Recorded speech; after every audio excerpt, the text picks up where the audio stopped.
So this is topic 7 DQ2. So the question was, what are some potential limitations or assumptions of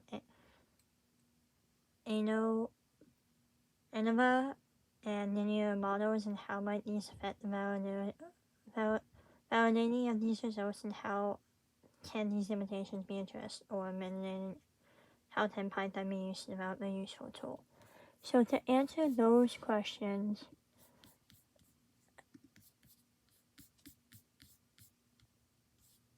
so some limitations for two-way is normality, homogeneity of variances, and independence of observations. So normality, the data within each group should be normally distributed. The variance of the data within each group should be equal. Independence, the observations within each group should be independent. So for linear regressions, some of the assumptions are linearity, independence, and homoscedasticity. Linearity is the relationship between the dependent and independent variable or linear. Independence, the observations are independent of each other, and the last one, the variance of the errors across all levels of independence errors.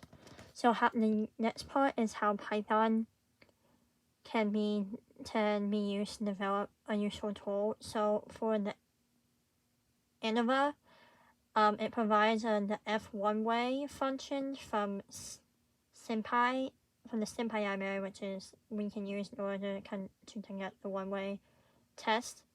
As for linear regression, Python provides the sklearn, the stats models, and the NumPy that can be used to implement the results of the linear regression.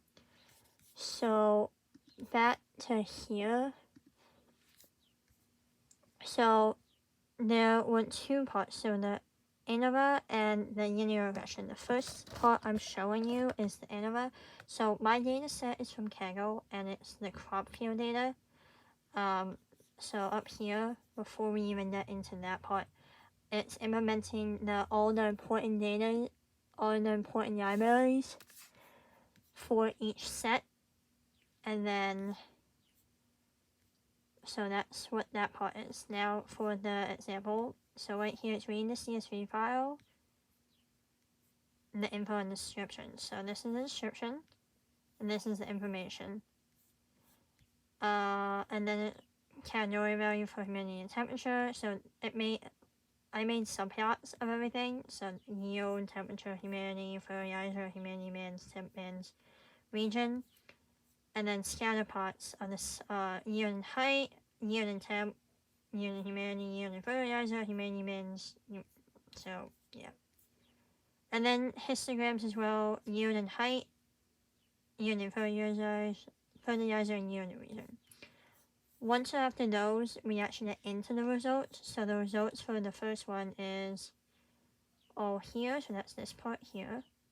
This is for the yield and the temp bins and the humidity bins. That's all those results. Right here is for the height and fertilizer, which is all here. And then the yield and region, which is here. Now, to get the results I needed, I did t-sets for the multi-comparison. So the first one is the yield and region. So this is the results, and this is it graphed. The second one is yield and height, the results, and it's graphed. The third one, yield and fertilizer, the results and the graphs. And then the conclusion is only fertilizer and height have statistical significant differences, and the region has a difference only between region 2 and region 3. The next part is the linear regression. So that data set is heights and weights of women from ages 30 to 39. So with that being said, right here it's reading the CSV file, the description of the CSV file, the information, and I'm implementing the model yet, the train test split, and I want to see everything. So this is the array of the heights, this is the array of the weight, and right here, this is before linear regression is implemented. So this is everything before linear regression is implemented. And I'm going to reshape it so negative values in the 1, so that's what these are. The height, train height test, weight train weight test, train test bit. So the height train is 12 and the weight height test is 3. So now we're implementing the linear regression part. So height and weight for linear regression, and then the train height and weight. So the weight predicted, there's 3 different results here. So that's the array. And then the regression model score is 98.95, which is close enough to what we want. Now the scatter plot right here, this is with the linear regression implemented. So the weight and the height, you see the red ones, they're the outliers. There's not many, there's 3 outliers. It's 1 outlier and then the beginning and the end. So there's a positive correlation between the height and the weight, as the line is positive slope meaning going up. The regression model is a score of 97.7, indicating it's a good fit data.